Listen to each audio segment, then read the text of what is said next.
So let's go ahead and take our next call right now. We will go to number 2 call, which is Dr. P from Florida. Let's go ahead and talk to Dr. P from Florida over here.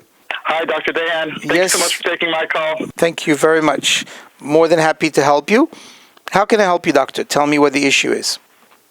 Okay, so the issue is like this. I'll just give you the details. I've been in practice for about 15 years.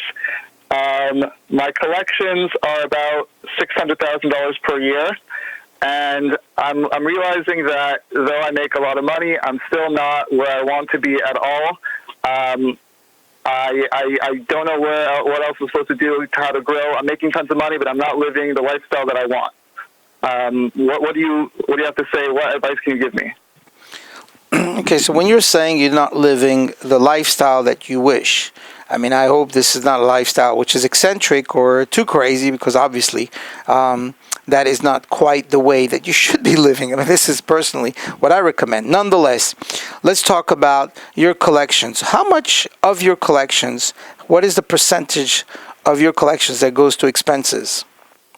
Right now, it's about 75%. Ouch. Okay. And how many staff members do you have approximately right now? I have 5 staff members.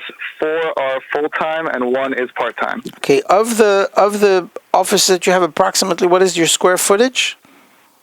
A bit over 2,000 square feet. Okay. 2,000 square feet in your office currently. And you said you were in practice for the past 15 years, correct? That's correct. Okay. Well, first and foremost, let me just say that in comment of what I made earlier when you first started speaking, an eccentric lifestyle is not possibly what you really want to do. My recommendation first is to design a lifestyle which is conducive to being productive and at the same time giving the best of healthcare in your clinic, but something which is of reasonable value. You have to have a life of value, a life where you will live a good lifestyle, but at the same time something where you can leave a legacy to your family and to all those people around you.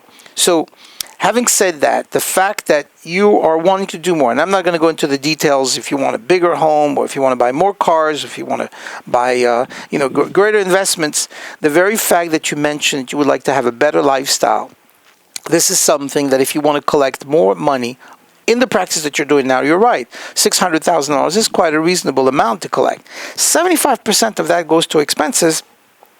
That's unreasonable. Something that you're doing there, you're spending too much money. So here's the first recommendation. Create a P&L report. From the P&L report, this will give you all the expenses, and this is something that you get either from your bookkeeper or you can get it from your accountant. P&L report of all the expenses that you have for the last several months. It should be broken down per month. Each month you will see the distribution of all those expenses, and you're going to find, I promise you on that your biggest expenses are going to be your salary, your staff, and your rent, or the mortgage to your building, whether or not you're renting or leasing. That is going to be. Everything else is going to be more manageable. The question now is how much of it are you spending on those staff members, and whether or not these are reasonable. Then try to figure out, is there a way on these other expenses, meaning the things that you buy for the office, the equipment, some of the things that you're leasing or anything like this, any of those, is there any way to reduce those?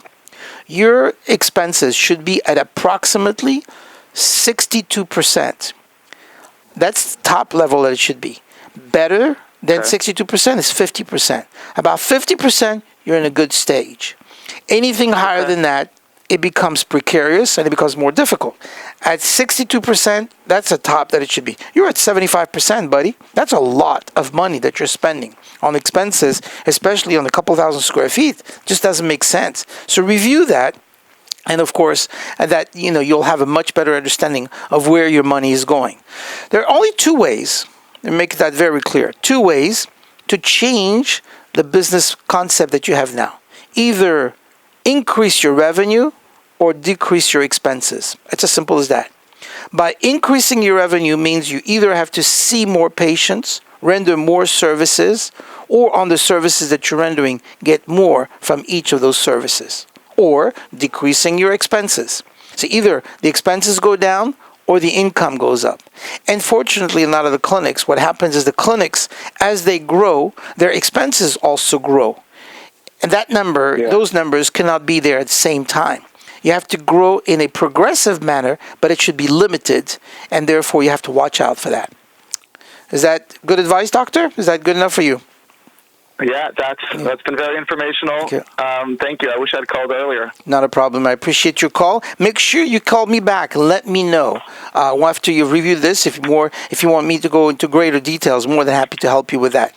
Thank you very much, and good luck to you. God bless you. Thank you, and goodbye.